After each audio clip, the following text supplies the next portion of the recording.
There was a young man who came with his family. His name was Beitz.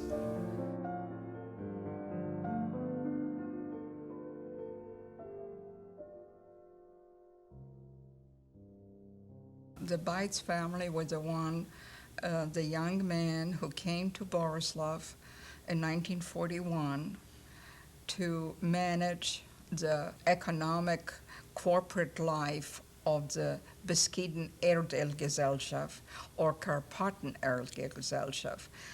I'm alive because of him. A lot of Jewish people are alive because of him.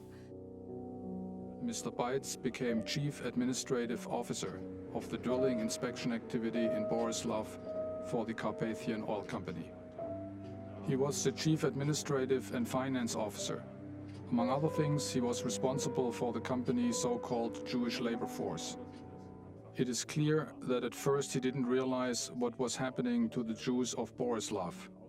His idea, according to my dad, was that by getting Jewish labor and by giving them jobs, he will be able to work with the Gestapo and the SS and negotiate some protection.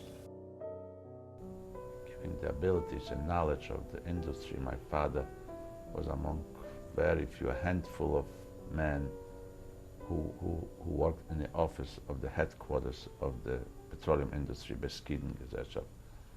And in command of this whole office was a German by the name of Berthold Beitz. And my father worked actually for him with few other men. And in August 1942, they took away my mother and my sister, and I was working out of out of the house. And when he found out that there was a roundup, and they took everybody to the railroad station where they have freight cars, and they loaded them up, and they were about to leave, I don't know, that evening or following day.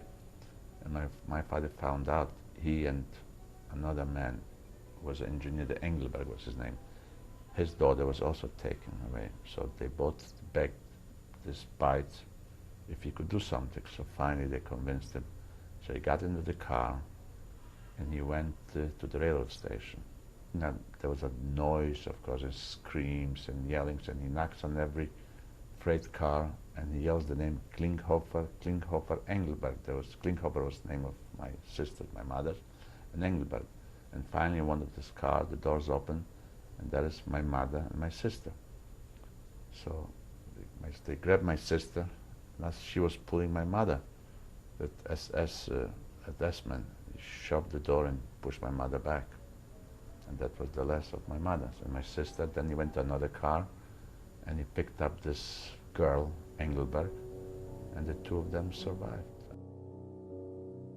There was certainly a crucial experience for him at the train station. He saw small children who were of no use for forced labor being deported. Then it became obvious to him that a mass murder was planned.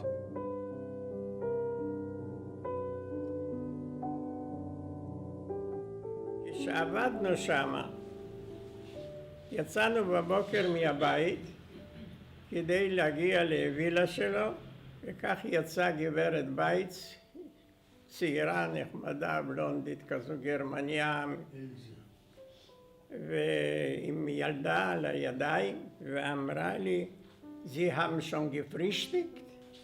אמרתי שאני מחכה לאבא, אני התכוונתי שאני נאכל יחד עם אבא, אבל הבנתי שאבא נתפס בטח כשעשה את דרכו לבייצים, ואז עזבתי את הדירה שלהם, הלכתי, ובדרך אני נצמדתי על המדרכה כשהובילו יהודים אל תחנת הרכבת. בינתיים הופיע גרמני, ומדהים כפי שהם עלו, ותפס אותי והכניס אותי לתוך המחסן. בפנים היה מצב נוראי. היו שם כ-800 איש כבר שנתפסו, וכל פעם הגיעו אחרים והדלת נפתחה. בסוף אמרו לי, אבא שלך שמה באיזה מקום. הלכתי, פגשתי אותה. פתאום מודיעים שמי שיש לו ער שעבד בבסקידני, לי לא היה דבר כזה, אבל אבא קיבל מבייץ כזה ארבייץ. עד שתורנו הגיע, אבא יצא ראשון, ואני מתחת למעיל שלו, היה לו מעיל גדול כזה, ואני נכנסתי ככה מתחת למעיל שלו בחלקי, וככה יצאתי מהדלת. שם ישבו שני גרמנים, ועל ידם ברטולד בייץ. בייץ אומר, Das ist mein Arbeiter. זה העובד שלי.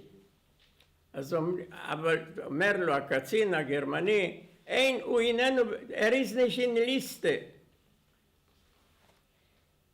התחילו להתווכח, והגרמני לא רצה לשחרר אותי, ובייץ עמד בתוקף לשחרר אותי, ואז אבא ניצל את זה שהם התווכחו, סחב אותי איתו אל הקבוצה ששוחררה.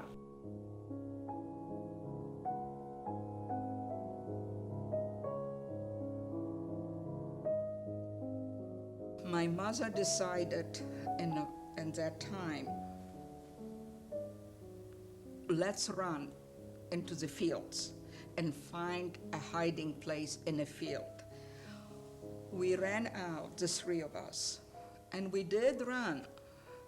And then all of a sudden, a Ukrainian peasant with a wagon full of hay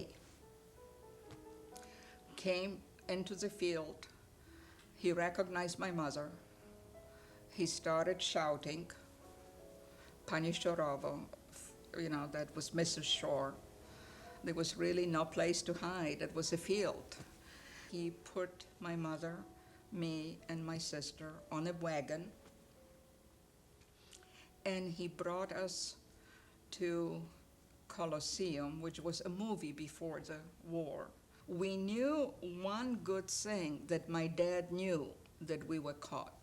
Beitz told them that I and my mother and my sister, she was so little, will work for him. And we went with him, and he brought us individually to the Mrazhnitsa labor camp.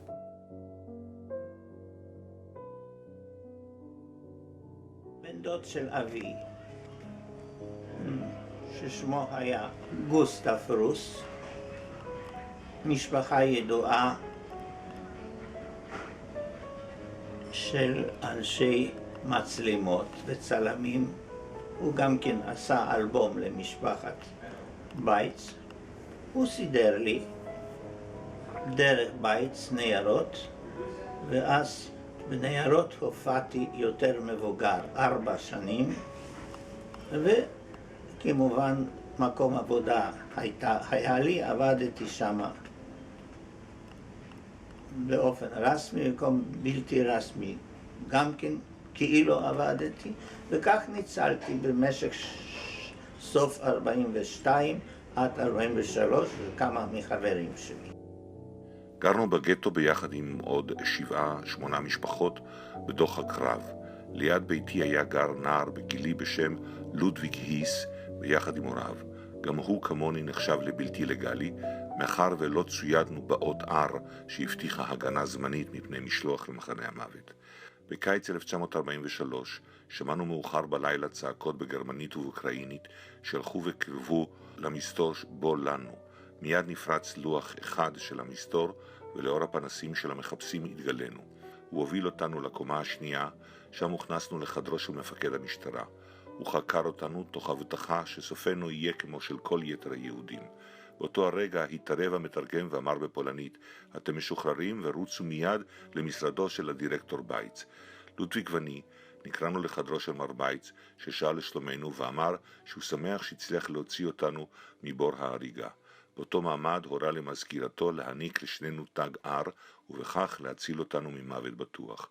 מסתבר שמר בייץ פנה לממונה על מגזר היהודים מטעם מוסדות האס-אס והצליח לשכנע אותו, אינני יודע איך, לחוס עלינו ולהחזיר לנו את החיים. Mr. Beitz always plays down his efforts. He explains that he was very young at the time and didn't worry too much. But I'm convinced he realized it was very dangerous. He saw what was happening and was directly involved. Mr. Beitz was in fact arrested twice by the Gestapo for his assistance to the Jews. אנחנו במקרה עבדנו בהנהלת חשבונות. במחלון של המשרד ראינו את בייץ, היו לנו מפתחות למשרד שלו. הוציאו שם מהארון כמה מסמכים, מסמכי עבודה, פולנים. זאת אומרת, מסוג שהוא עובד. נתנו על זה את החותמת, ושם היה פקסימיליה של בייץ, זאת אומרת חותמת שלו, והוציאו כמה מסמכים האלה. אז באו גסטאפו למשרד שלו, ואנחנו מהחלון ראינו, איזה כל שמענו, שם היו צעקות, ראינו את גסטאפו הוציא את בייץ מהמשרד והלכו. ובאותו לילה הסתכנו עוד פעם, שוב פעם נכנסו למשרד של בייץ. זה תמיד היו יחד, מטס וצי היו ביחד. כל הסיפור הזה שנכנסת למשרד, שהשתמשנו בחותמת של בייץ בשביל להציל אותו, היו לנו תמונות של הכלב שלנו, הדבקנו אותם וכתבנו דויטשר הונד.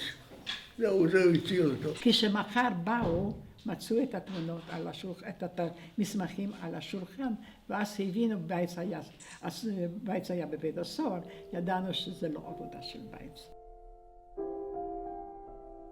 בייץ היה שם הכל על קלף אחד, כי במקרה והיו תופסים אותו בלשון פשוטה, או במקרה והיו רואים מה שהוא עושה, מיד לוקחים אותו והורגים אותו, גם את אשתו וגם את הבת הקטנה שלו, אולי הבת היו מוסרים לאיזה אימוץ. זה דבר לא משתמע לשתי פנים. הוא היה בן אדם מאוד ישר, מאוד הומני ומאוד רגיש לסבל. בייץ היה גם בן אדם אציל נפש. הוא עזר בכל המובנים, ועל זה מגיע לו הערכה, והוא צריך להישאר כזה על מנת שגם דורות הבאים ידעו איזה נר עם אור גדול היה בזמן שמסביב הכל היה חשוך.